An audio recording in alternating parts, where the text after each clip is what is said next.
how universal leadership is, regardless of the sector.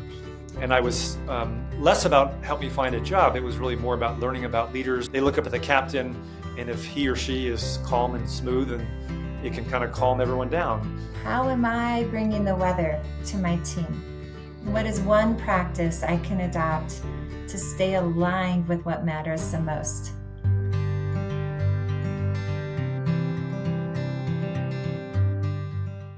Welcome to the Future Walk podcast. I'm your host, Sarah Draper, and I'm so glad you're here. Today, I'm joined by Anthony Baker, the Director of Leadership Development at Hayden Beverage Company, a Naval Academy graduate and a retired Navy SEAL captain with 26 years as a SEAL. Anthony commanded the Navy SEAL Basic Training Command, BUDS, shaping more than 500 graduates who earned their trident. He also led more than 2,500 personnel across 3 continents at Special Operations Command Europe. When Anthony retired from the Navy, he didn't just transition to corporate life. He built a bridge. He started with a project called 50 Cups of Coffee to learn his new community and understand civilian leadership. Now, I met Anthony when I moved back to Boise a few years ago at the insistence of a mutual friend. And by that point, when Anthony and I met, he was at about coffee cup 150, and we've been great friends and colleagues ever since. Today, Anthony builds teams that perform when it matters the most. Through his force multiplier framework and his work at Hayden Beverage, he has trained more than 175 leaders across radically different teams, from warehouse operations to sales to corporate leadership. And his work centers on this conviction about the power of teamwork. So I'm excited to explore his transitions from the SEALs to the private sector, what he's learned about building high-performing teams in business, and why he believes that leaders bring the weather. So Anthony, welcome to the podcast. Thanks so much for having me, Sarah. Yeah, it's wonderful to have you here. Okay, we are both in Boise, and we're looking at each other through this camera, talking about the things we were just catching up before we started here. And we've decided we meet regularly for coffee still, and we're going to get to the 50 cups of coffee and what that meant for you. But as we were talking just before we started, we realized we're going to start meeting while walking. We're going to do some walking together. And this being the Future Walk podcast, I would love to start with that. And you shared a pretty special story with me about a walk you and your wife took at a recent important anniversary. Yeah, so thanks again, Sarah, for being a good colleague and friend here in the Treasure Valleys. We both navigate our next chapters. But yeah, it's been neat learning about your Future Walk podcast and just the power of walking and forward movement. And it got me thinking, back in January, my wife and I were celebrating our 19th wedding anniversary. And we took a long walk in the foothills. And she was challenging me a little bit about the future and how I love what I do with my part-time job at Hayden Beverage, but I also want to do more in the community. And we were truly just, as you described in your previous podcast, about looking to the future, of being intentional. None of our kids or dogs were there. So it was a really powerful discussion. And it was a good catalyst for a couple of good things that we'll talk about going forward. But I think looking back to, past walks with a lot of chaos, you can't always have that, intentional walk towards the future and discussion. So it was neat, again, looking back to what you have been promoting and sharing into what I had done prior to this discussion. Yeah, that's great. Thank you so much for sharing that, because it's a really profound experience when you move in nature.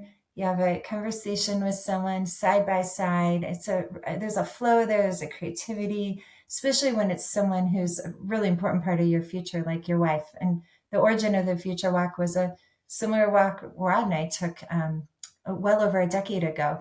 And it's a really powerful way to continue to move forward, but also to think forward and give yourself that space and that free communication to share what you're thinking as you do it. So thanks for sharing that. Yeah. I would love to start with 50 cups of coffee. Again, I mentioned when we met, thank you, Tim Ulmer, he's like, you got to meet this guy. And we got together for a cup of coffee, and I learned about 50 cups of coffee. And it had a really big impact on your transition to Boise, I understand. No, yeah, thanks to Tim, my college buddy, lacrosse player from the Naval Academy, who worked with you at the agency or FBI. So it was really neat that he Yeah. connected us with like-minded post-academy transitioning into the corporate world. Yeah. And I'll give credit to the Navy SEAL Honor Foundation, one of our transition programs. I didn't have the privilege to do the 10-week program out of San Diego, but that was part of the recommendation is to help network in your next community. And not everyone retires in their out of the base where they're currently living, whether it's Virginia Beach or San Diego or Tampa, Florida, or Mhm. Fort Bragg, North Carolina, at some of the military hubs for special operations. So I really took this intentional approach. My first cup was with Brian Madden, who helped start Mission 43 underneath the Yeah. Albertsons Foundation, Right. also a West Point graduate, nothing against Yep. that. Um, and then I met Sarah with a neighbor and also one of my college classmates who also moved and lived here in Boise. His wife found our house. So two great connections. And we kind of looked at best places to work in Boise. Who should I meet? Mhm. And there was a pretty senior guy who helped open up a couple more doors for me. So instead of starting at a very junior level, I went with pretty senior leaders across some of the bigger companies. And what I really appreciated was how friendly they were to a veteran and opening other doors. Who should I meet next? So it was a really neat journey. I kept a very detailed spreadsheet, and I'd keep track of how did I thank them, whether it was through a card or a note or a coin or an email or text, and really trying to keep some momentum. And it was a little bit about learning about Boise and coffee shops, which I wasn't a big coffee drinker. Mhm. Although I did find Dawson Taylor Coffee is my favorite spot now. And they know But you well. yeah, Come in. Yeah. but also what I appreciated was um, some of the insights, and some we'll talk more about just how universal leadership is, regardless of the sector. And I was less about help me find a job. It was really more about learning about leaders, their challenges, which were some very similar ones that I've experienced. So it was a great journey. It continues to this day, and some very welcoming um, now currently mentors and friends throughout the Treasure Valley who I can lean on. So I've built a great network. I need to maintain and keep sustaining some of those connections, but it was a great journey. I credit the Navy SEAL Honor Foundation for setting me on this journey, and then I just took it to a higher level here in the Treasure Valley. Thank you for sharing all of that. Transitions are tough, right? Transitions of any sort, transitions, major career, a retirement into what's next. But even like the day-to-day transitions, your transition from maybe a chaotic work environment into home. Like how do you transition out of one meeting into the next? Transitions as a whole are difficult for a lot of different reasons. It takes a lot of bravery. I'm imagining for you a lot of courage to just open yourself up to this learning process. Was it a challenging in that regard, or what? How did you feel as you're doing this? Well, I knew I had a lot to learn from the real world or civilian sector. Hmm. Um, and I was also trying to figure out what do I want to do in my next chapter. Yeah. Um, but I will say, I think just it started with very helpful leaders in the Treasure Valley who just reinforced my passion for leadership and their challenges, and Hmm. just learning from maybe where I could help and make a difference. Yeah. The other thing was where would I be a good fit? And some Hmm. advice was, hey, meet them at a coffee shop. Another piece of advice was you get a feel for the vibe and the culture if you walk around their headquarters. So sometimes I would meet them again at the coffee shop or at a couple offices around the Treasure Valley. So it was good to get a peek behind the curtain a little bit on what to expect.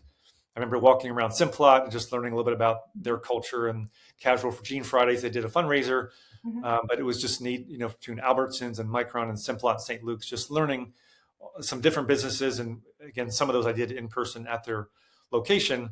Um, but I felt like it was energizing the more I would do it and the more doors that would be open from that. And just, Yeah. again, getting a better feel for the community and who's out there. And so, again, it continues to this day, but I really appreciate how much I was welcomed in the community. It's like it sounds like an energy multiplier, right? And did you start to see some themes, leadership themes across industries? Well, there was one that, resonates to this day. Mhm. Uh, a number of leaders talked about, as I would sometimes ask, what is your biggest leadership challenge these Yeah. days? And to this day, it's attracting and retaining talent. Ah. So, not surprising, a good Mhm. HR term. Right. But it really starts with leaders at the top in the culture that they set, the values and the foundation. And so it's one thing to get people in the door, but it's another thing to keep them there. Right.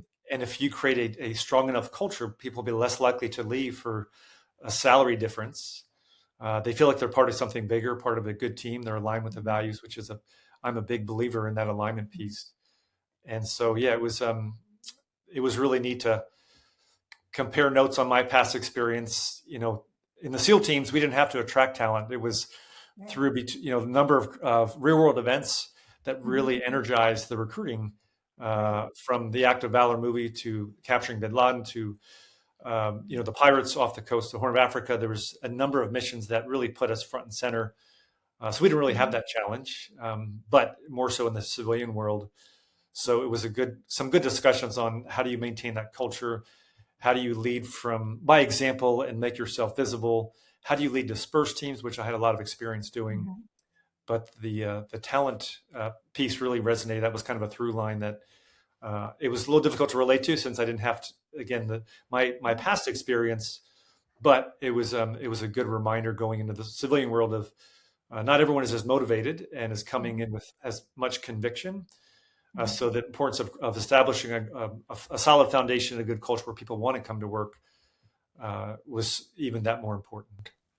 Yeah. So now looking back at it, what you've been accomplishing at Hayden, right? You have built a leadership program for them. Run their leadership development. It's much more than just running a leadership program. I do want to ask you to get into that. Um, what have you seen? It's probably been what, 3, 4 years, or how long has it been that you've been there? So it's actually been 6 years. My first Six two years. years was as a consultant. It Okay. was really Great. cool. The owner created a job for me after 2 years of consulting and building out their program, working with Dodds Hayden, the owner, and the president, now CEO Andy Mitchell. So those two were really invested in developing their leaders.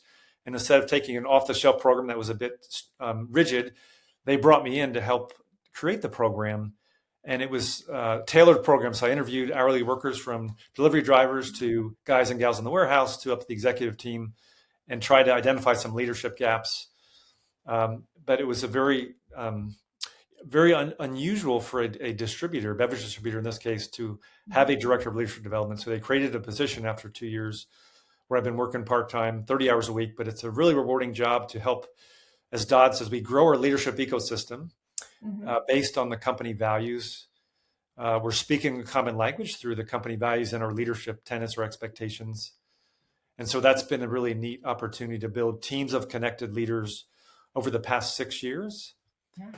And how much these young to mid-level to director level leaders feel invested in their development, both personal and professional. And they build this team. A cohort of 8 becomes a team of connected leaders beyond the program, Mhm. which is kind of this force multiplier, these leadership ambassadors throughout the company now. Formerly 400 when I started in 2020, now almost 700. So it's really important to maintain our common language in this leadership ecosystem, with the help of my leadership ambassadors, my program alumni who I lean on to keep some of this momentum to deal with some challenging times. So it's been a great opportunity. And then Dodds and Andy allow me to work in the community as a one-person consultant. I do a little bit of work that we'll touch on, but that's been the foundation for the past 6 years of really helping grow a leadership ecosystem with teams of connected leaders, and really starts with the company values. Thank you. I would love to just talk about the leadership ambassadors or the leader ambassadors. When I was in the FBI some years back, we developed a program where we also had leadership ambassadors in field offices, and this was pure leadership development. And the idea was more on the informal leadership side. Of course, you have formal managers, people in formal roles, and leadership development program, but this was for others who were interested, maybe getting into leadership or honing their leadership skills some more. And it was exactly the same thing, an ambassadorship program. And you also mentioned force multipliers. So yeah, I would love to hear how that's worked for you. I know you're an army of one, right, Hayden, with doing this. So you've got to be able to have those advocates, those ambassadors out there, as others who are trained. How do you lead that at Hayden? And what's the impact? Well, after each program, between my observations of the 8-week journey, which has evolved over the past 6 years to include job shadowing, some other dynamics in public speaking, um, the peers nominate an undergraduate. Okay. So they get a fancy Mount Blanc 10 in most cases, and they also have another award, kind of the up and coming leader, the most improved. We call it now the Move to the Smoke Award, who someone's really stepping out of their comfort zone. Yeah. So with these undergraduates, I said, I need some help, as I've started with one now, my 18th program, in the middle one in North Idaho now, Yeah. but I need some help cultivating or maintaining this leadership ecosystem. And when are we going to huddle to maintain some of that connective tissue, both as a team of 8, or sometimes we have some attrition just naturally, or the broader leadership ecosystem. So I lean on them on, hey, what's a relevant topic we can tackle together. Mhm. I sometimes bring them together just to lean into a relevant topic like leading in change. We've had a couple of mergers and acquisitions, which have really stressed the system. We've grown, we've expanded the warehouse. So leaning on them to help spread the word and help be calm under pressure, bringing positive weather under stress. So I've had to lean on them who work across the state. We formerly had leaders across the state in Montana. We've scaled back on that, but Mhm. yeah, I'm a one-man army and I have to lean on whether they're the undergraduate or just those who are my trusted agents who are continually invested in their own leadership journey and growth. And so I use them as sounding boards, and I help them sometimes I'll plant a seed or kind of get a vibe on how things are going. And sometimes I can take as a sensor, kind of share that up through the HR team or the C team, executive team, to advocate for some of the frustrations or anxiety that I hear, while equally challenge them if they have a problem. Are they bringing solutions? Are they looking at the tools that I provided or sharpened on their tool belt during the program? And so, yeah, it's definitely an opportunity to help the executive team and reach out across our pretty big company to help have an impact beyond just what I can do as a one-man show. That's great. There's that real positive ripple effect out there, or those Yeah. amplifiers of this. But they're people who they're graduates of the program. They've been in the program, and so they're invested, right? They're Yeah. invested because it's a shared culture, and it sounds like the culture there is very strong. The values are very strong, and the leadership development is just a big part of that. Really supportive of those efforts. Absolutely. And you're so good. Forbes highlighted you recently, right? So Forbes had a big article about your emerging leader program, correct? Yeah, it was really neat. I was one of the authors reached out to me, and we did an interview, and I had to look the guy up just to make sure it was legit. I wasn't sure. Right. I talked to my leadership team, and they gave me the green light.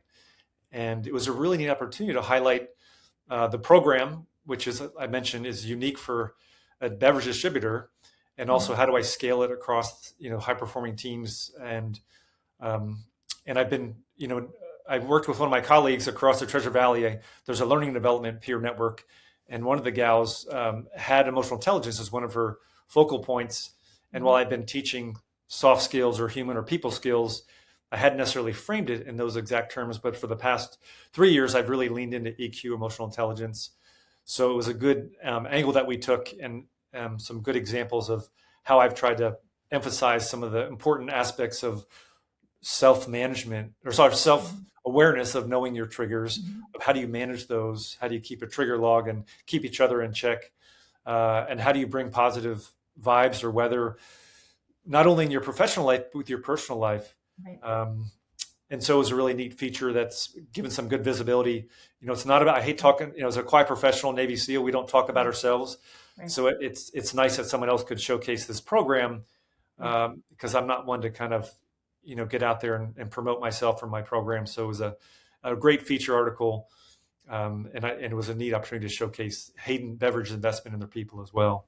Absolutely. Absolutely. So leaders bring the weather. That is one thing that was in there. Can you share a bit more about that? So a colleague of mine shared that at one of our leadership meetings, And you can bring the Navy term, since I got to balance the Army in this conversation. You think about whether a ship is at high sea state or heavy winds. They look up at the captain, and if he or she is calm and smooth, and it can kind of calm everyone down. In whether you watch Band of Brothers, or in my past life of, like, literally these are some life and death decisions. And if you're getting shot at and you look to the boss for direction, he or she needs to be very calm, cool, and collective in providing direction to the team. So equally, if you are stressed and you bring negativity and negative emotions to your team and negative energy, your team will feel that. So it's so important, both not in leadership, but also I kind of joke a little about raising 3 teenage daughters with my wife, and how important it is to maintain emotions and not match the negative energy or sometimes hyper energy. But really, back to this quote was about leaders bringing that positivity despite some of the challenges. When I reflect back to our time in the service, we weren't really encouraged to share emotions. We were encouraged to compartmentalize and put on a bulletproof vest and just be positive through things. So it is important to have emotions and, of course, hear people out, but under stressful times, taking a deep breath before you leave your car, before a stressful day, or to your point with these future walks in between meetings, of coming in with some positivity, some energy, that your team can be inspired through some challenging times. So yeah, a neat quote. I won't take credit for it, but I certainly have shared that. And it's a very catchy phrase. So it's a neat one that I weave in every one of my programs. It's very impactful because of the visualization of that, right? Yeah. I can absolutely see it. And that's why I think it resonates so deeply. You talked a little bit about self-awareness. You talked a bit about self-awareness. Earlier, you mentioned a trigger lock. What is that, and how do you use that tool? So I was reading one of the emotional intelligence books, and it was one of those tools that can help you identify things that set you off. And whether it's just a piece of paper or your phone, or just a way to see what the patterns are of things that set you off. And when you're aware of those triggers, then you can think of there's techniques to kind of check yourself before you cross that threshold. There's a phrase, IQ, you can't really change, you're born with intelligence quotient, but there are strategies to improve your emotional intelligence. And one of those tips was keeping both a log and then kind of keeping track of how you reacted. And then whether you have taking a deep breath, some people say you can look at your watch, or if you feel some of these emotions starting to swell, of catching yourself before you cross that threshold. So whether it's a 2-second pause, or other ways for you to catch yourself again before you cross that line. But at the end of the day, if you're aware of those triggers, you're better able to manage those. What tools have you used that work in your own life? You're a steady Eddie to me, but I'm sure there's a trigger there somewhere. Well, one of the things that I really appreciate, one, I have now 2 dogs, so I've got 2 dog walks a day, not always as intentional as a future walk because there's sometimes distractions. I've been biking to work for over 30 years, all but 1 year in the Navy. I live within 10-mile radius. And that was one of the intentions I set for myself when I moved to Boise. And so, yeah, I'm 8.5 miles. So it's a perfect half-hour commute. They have a shower, but I do a bit of decompressing, resetting every day. And while I used to listen to leadership podcasts and hardcore music when I wanted to pump it up a little bit, I've been more deliberate about not listening to anything and just being to help clear my head. I don't do well, and if I were commuting in traffic, I don't think I would do well. I know some people decompress to or from work. So that's one of the ways for me, is having a little bit of mental reset, physical and mental, when I get to bike to work, for example, of starting my day and prioritizing what is important for that day as I reinforce in my time management training. But I think that has been, I know when I rush into work, if I'm driving and there's a lot of chaos, I can kind of catch myself, and we have a little walking path, and even around the parking lot, as you referenced before, there's ways to kind of reset if it starts to build up and you start to feel like you're losing some of your composure. Thank you. There are 2 things in there that I want to kind of talk about. One, first, You biking to work, that's not incidental. That just didn't happen. If I remember from probably the first time we met, like where you lived and where you worked, that was a real deliberate decision to be able to do that for yourself. Yeah, I had a really generous job offer at a manufacturing plant in Nampa. A West Mhm. Point grad found me on LinkedIn, and I was in my cups of coffee, and I was feeling a little anxious about getting a job, and I had a couple of job offers, but that was pretty Mhm. tempting. But it kind of went outside my boundaries. I kind of gave myself, I wanted to bike to work. I didn't want to work weekends. I Yeah. worked, a good last 10 years in the Navy. I missed dinner most nights for working up to Mhm. 60 hours a week. Yeah. So I gave myself some boundaries of both a commute radius. Mhm. I didn't want to work. I wanted to work 30 hours a week if I could find a place to support that. And fortunately, with my military retirement pay, I can afford. I don't. I have a supplemental income, which I'm very fortunate to have. So I was able to be again intentional in structuring or framing a job that allowed me to stay within my guardrails, both from a commute standpoint, number of hours, so I could help to get my daughters out the door with breakfast and lunch. I could be home for coaching and being a part of their lives. And I'm very grateful that Dodds at Hayden Beverage gave me this 30-hour job, which allows me to again to serve in the community, to coach my kids. I've served on boards, and so I'm not just grinding at one job, and also I bring perspectives when I do things in the community. So I'm very blessed to have a job that's aligned with my core values. Number one, which is professionalism at Hayden Beverage, which of course our background aligns very easily. Um, and again, allowing me to have a very flexible work structure Mhm. where I feel like I'm bringing value in an area that I'm passionate about. I'm adding value. I'm growing and developing more confident leaders, of connected with our company values and leadership tenets. Um, but it really all started with, being curious. Dodds was, I think, cup of coffee number 62 back in January of 2020. And he Mhm. had been slinging cases with his son out in the market. The first week of every Mhm. month, they change different products and they rotate from different, they restock shelves and they bring new Mhm. displays. And I knew, the fact that he played lacrosse in college like I did, the fact that he was in Marine Special Ops, I was in Navy Special Ops, but the fact that he was leading by example in the field, it was pretty cool. I knew it was a good vibe, and I wasn't there to ask for a job. I didn't even know they were hiring, but it was a good connection and an Yeah. alignment of values that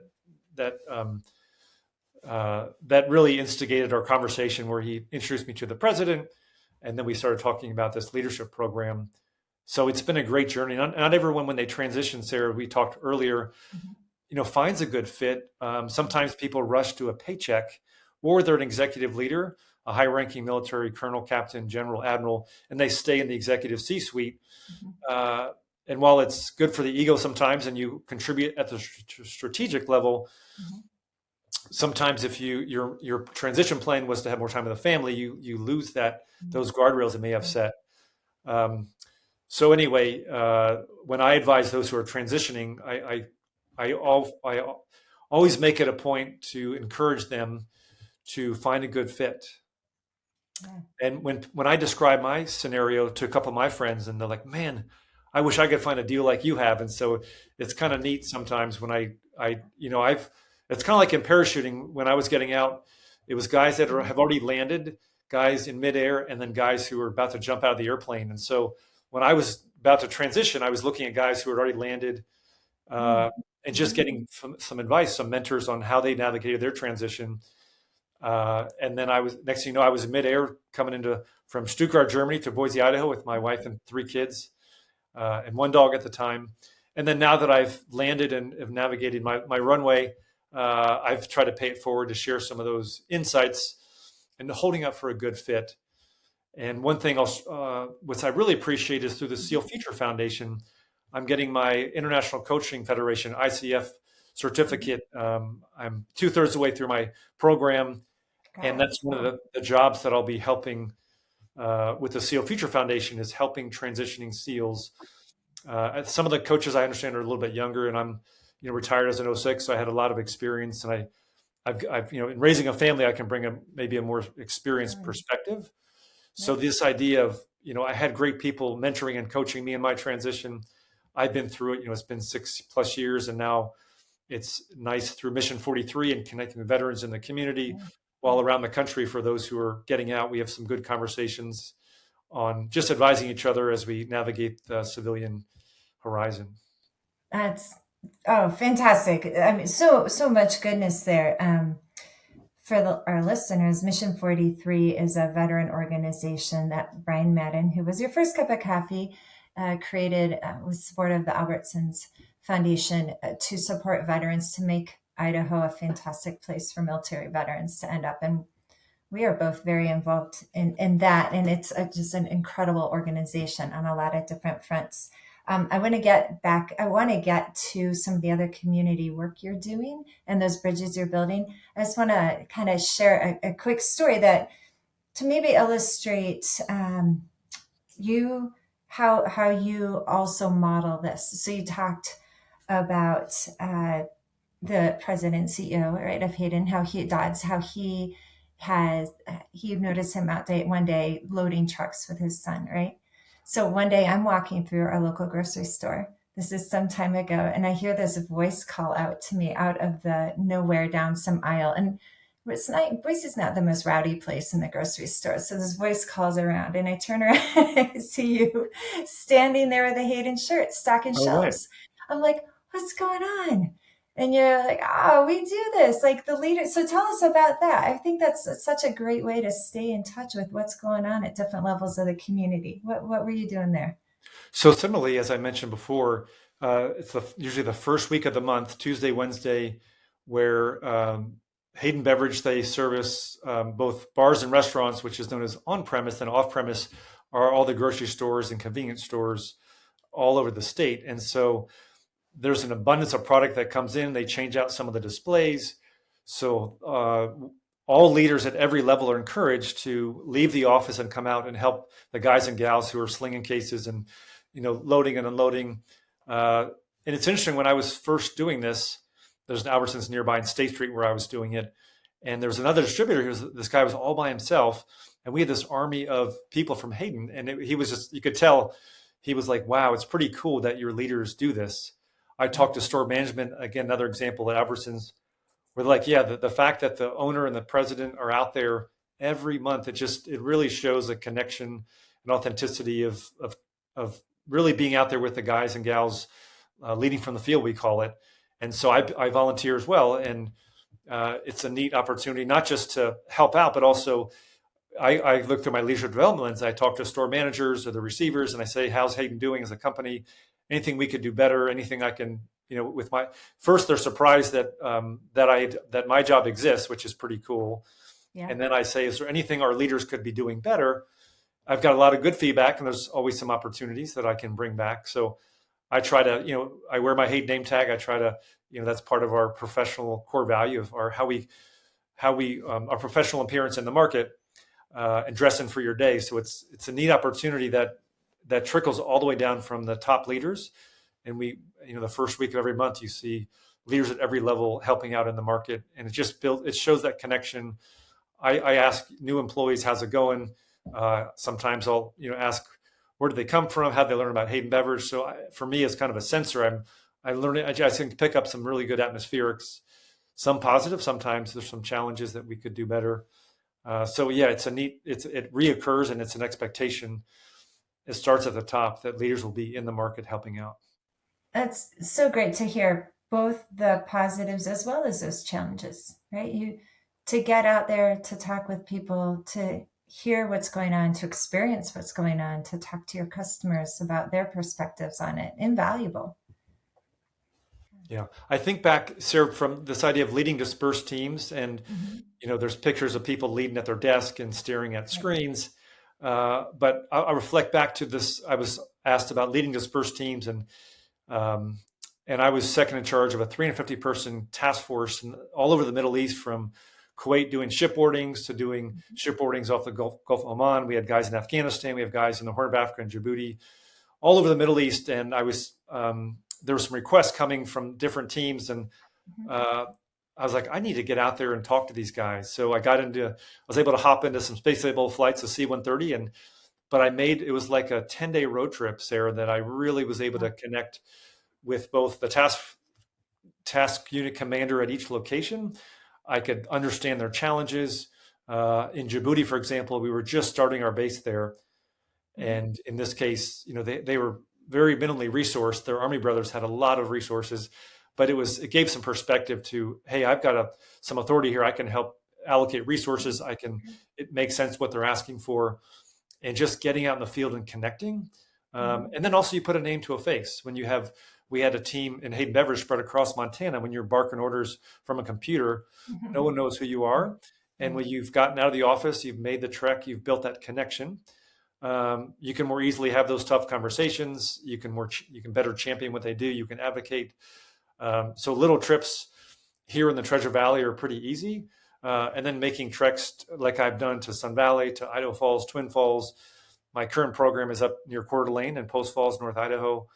And even though there's a macro culture here in Boise, Idaho, there's a little bit of a subculture in different parts of the state, and really celebrating those, still aligned with our core values.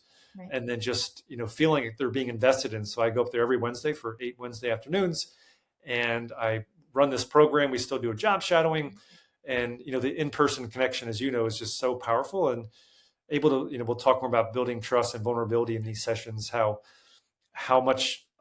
you can really strengthen those connections in person, and getting out of the office is a big part of doing that. What does that job shadowing look like for you, and what has that helped with? So at the end of each program, we asked for feedback on one of the best things they liked about it, one way to make it better. And I'd heard about it, of just the idea of walking each other's footsteps, or, some people are trying to learn the business and it's pretty complex. There's obviously a warehouse that people bring, drivers bring trucks full of product, and then we put them on our shelves, and then we build pallets, and we distribute them all over the state. But there's so much more that goes into that process. So I took some feedback, and they said it'd be neat if we could implement it.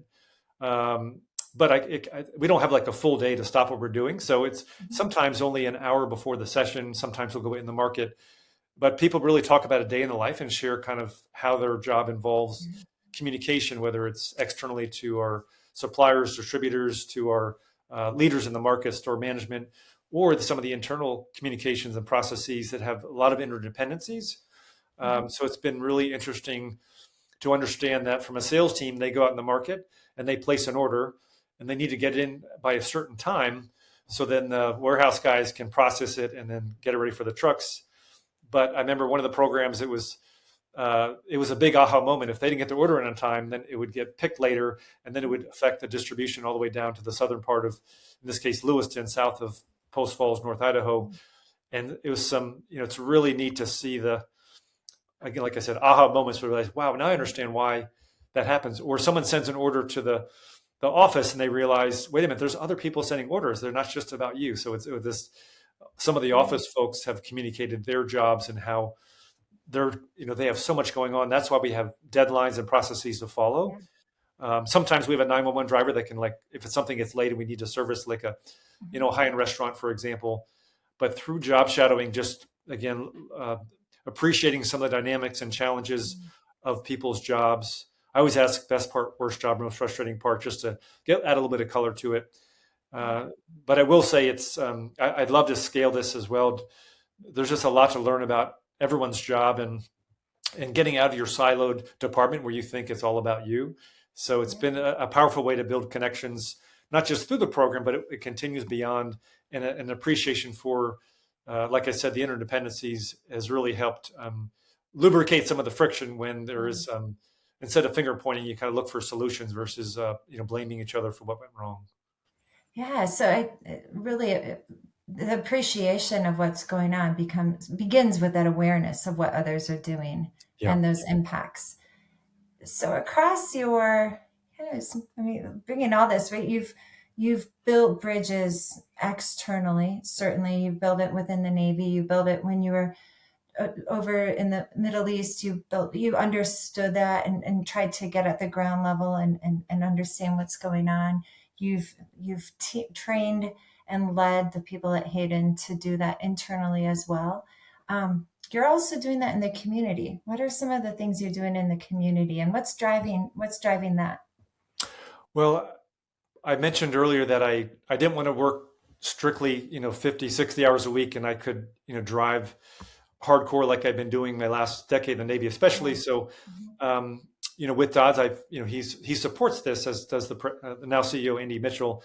But whether I'm serving on a board at a local company, like I did Sloan Security for a couple of years, a great founder, Bryce Sloan, and I connected through cups of coffee. He invited me to be part of his board just to, bring in some leadership development and culture perspective. I was on a recent hiring panel for the Meridian Chief of Police. He invited me, among a couple other community leaders, and it was really neat to understand how through their hiring process, both an internal, selection process, and then getting feedback from community leaders. That was a really neat thing. The Meridian Chamber invited me to be part of an emerging leaders panel a couple weeks ago, again with other community leaders and getting different perspectives. So I learn from the community every time I'm out there. I've met all the chiefs of police in the local area and the Ada County Sheriff. We met for lunch recently. So it's just been neat to kind of compare notes on leadership. And, with the guys in uniform, guys and gals who are playing for blood, not for money, we've talked not only about operational training, but the importance of mental health and Yes. how to destigmatize getting mental Mhm. health, and how Mhm. that is becoming more mainstream. And the old guys compartmentalize, they retire. There's Yeah. not as thorough a transition program for some of our law enforcement brothers and sisters. So it's been interesting to compare notes on a variety of levels. They're all very passionate about their Mhm. leadership.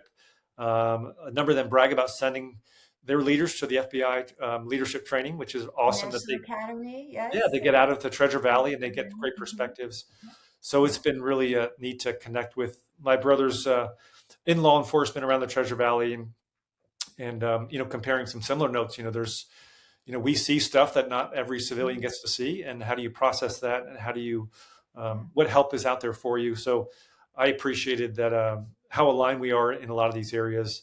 We've talked about doing some more work together going forward, but those are just, and I've also done some leadership training and speaking in the community from a national league of young men, through Mhm. one of the parents invited me to speak to, like, a youth mentorship talk. Yeah. So a bunch of teenagers, high school kids, I got to speak um, nearby at a country club, and it was just a neat gathering. I didn't appreciate leadership as a teenager, but it was a neat opportunity to, talk to both a youth group of leaders, and then Rebecca Hupp, the airport director here in Boise, invited me to speak as a keynote for one of her leadership conferences. So I've got some pretty cool leadership stories that I like to share. And then Brandon Buck at Infinite Strengths invited me to speak at his leadership summit um, in September. So I'll get to speak as one of the keynotes here in the fall. A really unique opportunity here in the Treasure Valley. So I appreciate the opportunity to, again, work with local leaders, compare notes, and again, it's kind of a give and take relationship here in the community. Yeah. Thank you for all that. And coming from law enforcement, having taught at the National Academy, it's amazing the transition law enforcement. It's heartening, I guess, the transition law enforcement is making into reducing the stigma of mental health, and now putting systems in place to provide that for their folks, and really real world needs. So Sure. that's very heartening to hear about those conversations happening right here at home for me at home. So Good. Yeah. that's fantastic. And Rebecca and Brandon are both great people as well. So you keep good company. Um, okay. Well, we've talked about quite a bit about what how you've kind of gone this bridge from your service in the Navy with the SEALs into the private sector, how you've built bridges throughout the state of Idaho, now here locally at home. And you've shared a bit about like your practices, right? You cycle to work, right? That's a non-negotiable. You've negotiated to have a reduced hour job to provide some more stability at home and to give you some bandwidth to serve in the community in these other ways. Just talked about mental health.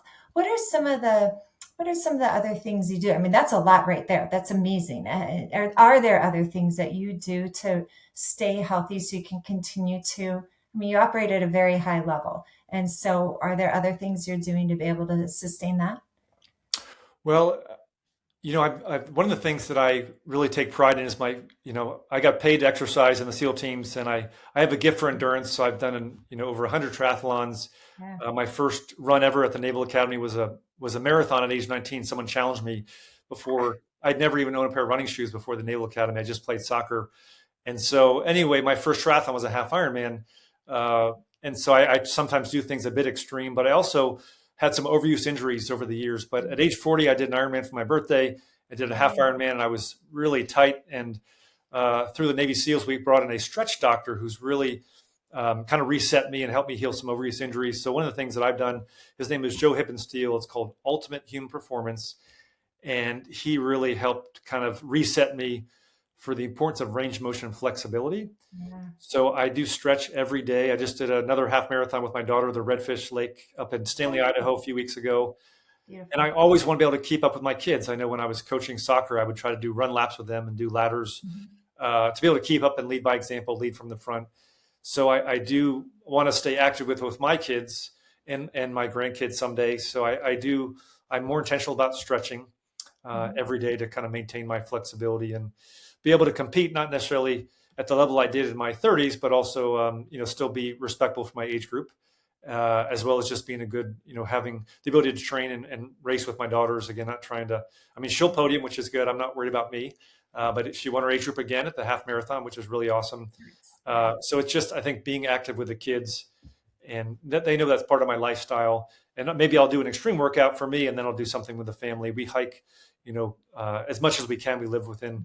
a few minutes of the foothills here near Camelback Park, so we feel very Mhm. blessed to be here.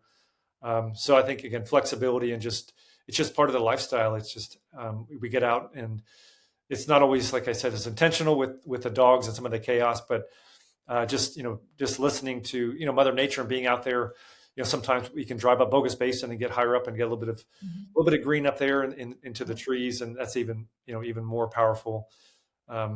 Moved from southern Germany, with the big foothill, it was called, the Black Forest, and there was just a lot Oh, of trees and mhm. a lot of shade. And I know here it's been an adjustment of trying to find shade, Yes.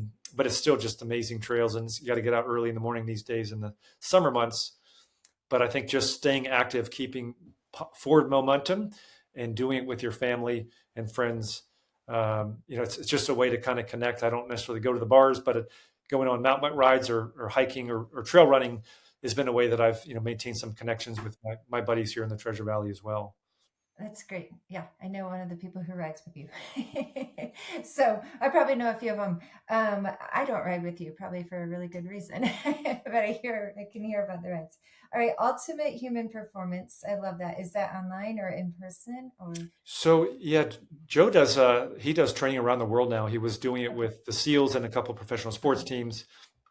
And then he helped one of our famous Navy SEALs, David Goggins, get better, and that was featured on Joe Rogan. So that really blew up. So he's all literally he does in person and virtual all over the world. Okay, Um, great. but I had a pretty tough injury that all I had to do was stretch my calves, and I did a little trigger point work. But I feel so empowered, Sarah, that I can heal almost any overuse injury within reason by some self maintenance. And part of it's again staying ahead of it, but Yeah. not relying on injections or drugs or trying to Right. mask the pain, but get to the root cause. Yeah. And with a little bit of stretching, usually a couple of days later, I'm out there. I'm not, um, I'm not stuck on the couch popping Motrin and waiting for it to get better. It's not going to get Mhm. better that way. I was the queen of overuse injuries for a long time. So I modified how I do things. And it's great to still at our age be able to get out there and do things, right? Yeah, And you think about that future that you're working for. I had a student at the National Academy who's a leader out of a department in Montana. He did a raw mawad, like a range of motion workout of the day. yeah, And I think that's another cool thing to do too. So there's a lot of things out there. But I'll just say, as we age and as we wear ourselves potentially wear ourselves down or out. Like that doesn't have to be the end of the story, but I believe we have to pay attention to things differently than we did before. absolutely. But there's like you mentioned, like, wow, that's amazing that you could pretty much solve any or prevent any issue you've got. And I'm going to stretch my calf right now as we're talking. All right. So thank you for all of that. Some really good words of wisdom. You guys also, I know as a family, you eat very healthy, correct? You prioritize that. We do. I give my wife credit for that, but yeah, Yeah. you know, it's it's been evolving over the years, but it's you know I I thought I ate pretty healthy growing up, but next level here with a lot of homemade from scratch, organic, fresh ingredients, fresh fruits and vegetables.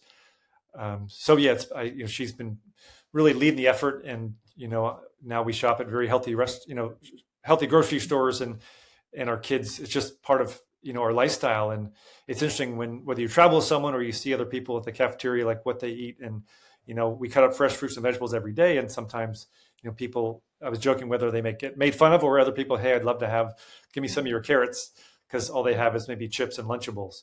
So it's something that we've instilled in them, and it's just a lifestyle. But we kind of joke it's better to die with less money but live longer than to have shortcuts. And so I give my wife credit for really championing this, and we do eat pretty healthy. I bring fresh fruits and veggies at work, and some people are hitting the convenience, kind of like the refrigerator, with some microwave burritos. And I'm fortunate that I can make myself a lunch, or I make extra with the kids. But it's definitely a lifestyle, and I do, in my mid-50s, I still feel very healthy. I can be very active, and it's a good model, again, to model behavior for the kids as well. Yeah, and it works. That's why you're able to still be out there doing what you're doing. So, well, this has just been full of so much like sage wisdom and so many ideas and advice. And maybe I would love to just think again, for that person that's at a career transition, whatever that means for them. Maybe it's you've been in the corporate world and you're thinking about retirement, or you're leaving a military service and you're looking to what's next. Or maybe you're in one industry and you're finding the values alignment isn't there and you're ready to move into something else, some type of career transition. Do you have a couple things, or one thing, one or two things, that just some of that wisdom again for that person facing that transition, of things they can do or perspectives they can take? So first, they should listen to your podcast and start doing future walks. Yes. Secondly, but just keeping things in perspective. And I kind of reference the parachute analogy of looking at those who have been down that road. Mm-hmm. And so really tapping into your network of mentors and people who know you well enough, just to get perspectives. I talked to a gal yesterday who was, she was in Visage, which is a group of where leaders come together, and she was frustrated with her job, and she didn't realize how much she was bringing that out in the meetings. And so she shared with them that she was thinking of, she was frustrated with her job. They're like, yes. So they all really rallied around to help her. And so this idea of people who know you well can help you maybe get out of, you mentioned kind of drifting. So part of it is, again, reaching out to your network and people who know you well enough to give you some honest advice. If you have a spouse or a partner, taking that walk and just having the conversation and looking ahead. One of my buddies challenged me, he said, don't wait till you're 60 to start, doing more in the community. I've got the bandwidth and the energy, and I don't want to wait till, I don't want to be irrelevant, so I want to really maintain some momentum from both my SEAL leadership and my civilian leadership in the past 6 years. So, having those who will challenge you and look to the future together. And we talked earlier, but if you're looking to join another organization, cost of living is high, and certainly compensation is important. But even more important is I always advocate is a culture fit, which really comes back to values. And so I think I heard a quote is culture equals values plus behavior. And so this idea of, it's one thing to have values, but how are those leaders embodying those values, and is that really truly how the culture is experienced? So just being intentional in your transition of looking for growth opportunities, and really lead with your heart in trying to find a good fit. Do your research before you jump ship, so to speak. I know I've done some exit interviews and people are leaving. Some have left just for the money. They know very little about what they're jumping into, but it's extra money. So while compensation is important, if you find a good fit, you can grow within there.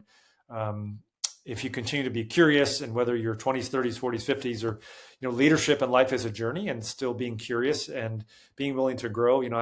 I'm getting my executive coaching certification, even though I've been informally coaching or mentoring for a long time, but now I'm actually sharpening my tool belt, going through 90 hours of training and 100 hours of coaching training for me to go before a board in the fall to get my International Coaching Federation certificate. So I'm still learning. I know the owner at Hayden and the CEO are still very big advocates of learning.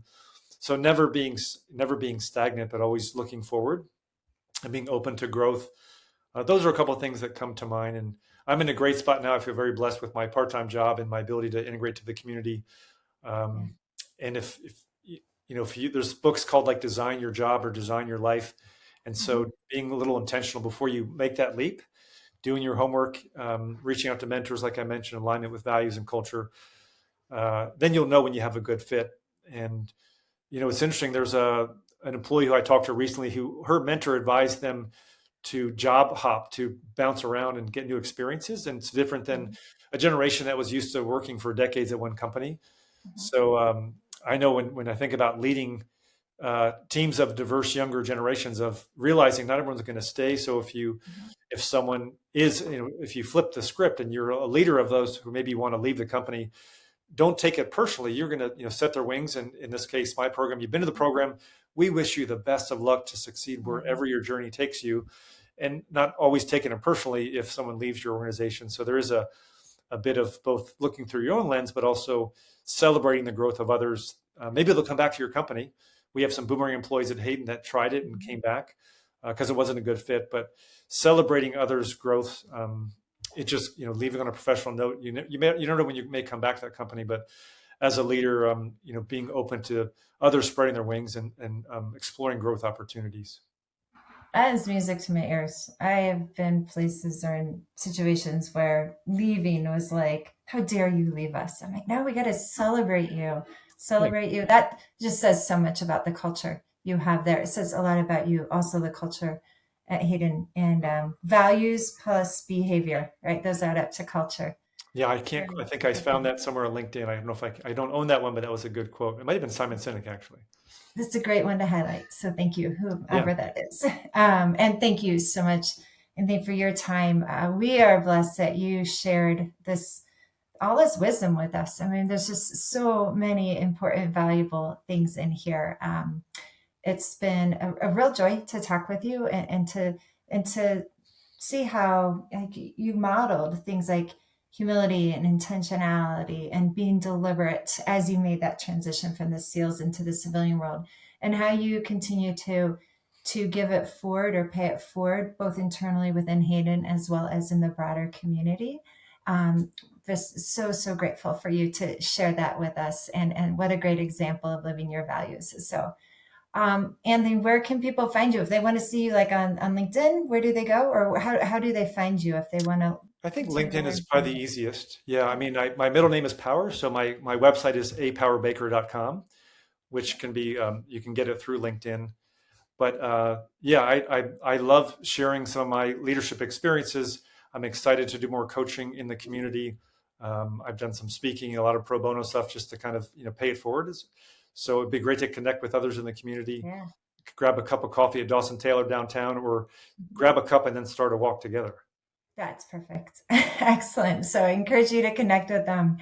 And if you are finding value in the podcast, please follow so you don't miss any future episodes. And we would love to hear from you. Leave a comment. So leave a comment about what you've gotten out of this episode, what you've learned from our conversation with Anthony today. So speak as you head out, as you get ready for whatever is ahead for you.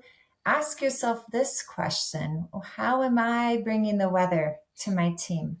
What is one practice I can adopt to stay aligned with what matters the most?